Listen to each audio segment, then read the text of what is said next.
ठीक है, सेकंड लेके चलो ना। एक ट्रायंगल एबीसी, अब एबीसी के अंदर देखो चीज वही है, अब बेस अपने पास अपने निकाल लिया है, फाइंड क्या करनी है, हाइट। अब बेस अब ये परपेंडिकुलर है ट्रायंगल में देखें तो बेस और परपेंडिकुलर वाला रेशियो वही, परपेंडिकुलर ओवर बेस, तो क्या tan theta is equal to perpendicular over base. अब थीटा यहाँ कितना है बेटा, 30 डिग्री, tan 30 डिग्री। अब परपेंडिकुलर AB और बेस BC, tan 30 डिग्री कितना होता है, 1/√3। AB हमें फाइंड करना है और BC हमें दिया हुआ है कितना, 50√3/3।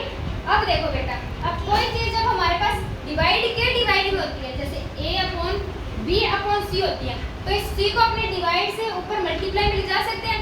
तो ऐसे इस 3 को ऊपर मल्टीप्लाई में ले जाए तो क्या हो जाएगा, 1/√3 बराबर AB, ये ऊपर 3 मल्टीप्लाई में आ गया, नीचे बच गया 50√3।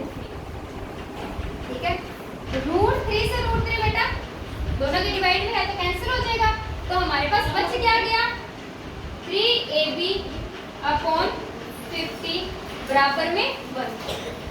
50 को उधर ले जाए, 3 को डिवाइड में ले जाए, ये मल्टीप्लाई डिवाइड में तो इधर मल्टीप्लाई में, और ये मल्टीप्लाई में तो इधर डिवाइड। अब बेटा इसको जब डिवाइड करेंगे 50 को 3 से डिवाइड करेंगे तो देखो 3 1 जा 3, 2 बच गया 0, 6 पे जाएगा 18। अब इसके बाद देखो बेटा पॉइंट लेते जाएंगे, बार बार करते जाएंगे तो 20, फिर 18 से कटेगा, फिर 20, तो क्या आता जाएगा 6 6 6। अब हमने पढ़े कि 5 से बड़ी अगर कोई वैल्यू होती है तो एक बढ़ा के लिख सकते हैं, तो मैं इसको लिख सकती हूँ 16.7 मीटर। ये हमारे पास आ गई हाइट ऑफ बिल्डिंग, जो हमें क्या करनी थी, फाइंड करनी थी, तो फाइनल आंसर आ गया। अब इसको अपने दो तरीके से छोड़ सकते हैं, चाहे तो ऐसे छोड़ दे, चाहे जो ये होता है ना अपने लिखते हैं ना 16, जो क्वोशिएंट आया है यहाँ, जो रिमाइंडर आया है 2, और जिससे डिवाइड कर रहे थे मीटर।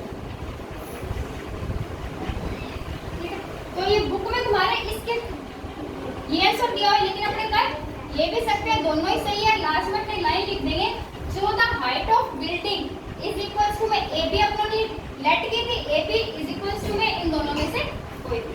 ठीक है।